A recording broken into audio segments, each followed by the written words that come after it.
की दुनिया में कई रहस्यमयी लॉस्ट सिटीज मौजूद हैं जो समय के साथ गायब हो गईं या विनाश का शिकार हुई। फर्स्ट, अटलांटिस का उल्लेख प्लेटो की किताब टाइमेयस और क्रिटियस में मिलता है। ये एक शक्तिशाली और उन्नत सभ्यता थी जो अपनी एडवांस्ड टेक्नोलॉजी, मजबूत नेवी और समृद्धि के लिए जानी जाती थी। माना जाता है कि यह सभ्यता अत्यधिक लालच और अनैतिकता के कारण नष्ट हो गई और समुद्र में समा गई। Second, Pompeii, Italy. पोम्पेई एक रोमन शहर था जो 69 ईस्वी में माउंट वेसुवियस के ज्वालामुखी विस्फोट से पूरी तरह दब गया था। इस शहर की सबसे अनोखी बात यह है कि यह ज्वालामुखी की राख में ऐसा दबा कि यहाँ के घर, सड़कें और यहाँ तक कि लोग भी उसी स्थिति में सुरक्षित रह गए जिस हालत में वे थे।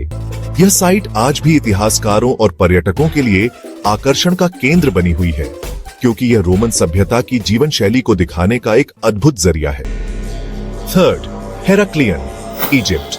हेराक्लियन एक प्राचीन मिस्री शहर था जो 1200 साल पहले समुद्र में डूब गया था। इस शहर की खोज 2000 में हुई जब गोताखोरों ने समुद्र के नीचे विशालकाय मंदिर, सोने के सिक्के, विशालकाय मूर्तियां और जहाजों के अवशेष खोजे। माना जाता है कि भूकंप और समुद्र के जलस्तर में वृद्धि के कारण यह शहर धीरे धीरे डूब गया। फोर्थ, नान मडोल, माइक्रोनेशिया।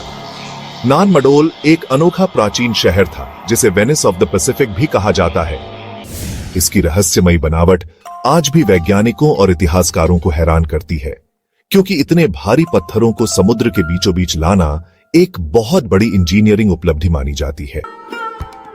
Fifth, पैटिटी, Peru.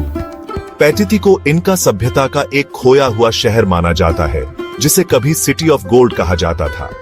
ऐसा माना जाता है कि जब स्पेनिश आक्रमणकारियों ने इनका साम्राज्य पर हमला किया तो इनका शासकों ने अपनी अपार संपत्ति को छिपाने के लिए इस शहर का निर्माण किया और अमेजन जंगल में कहीं चले गए।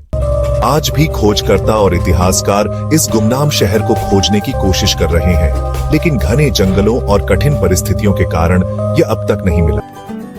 अगली बार फिर मिलेंगे एक नए रहस्य के साथ। तब तक के लिए जय हिंद।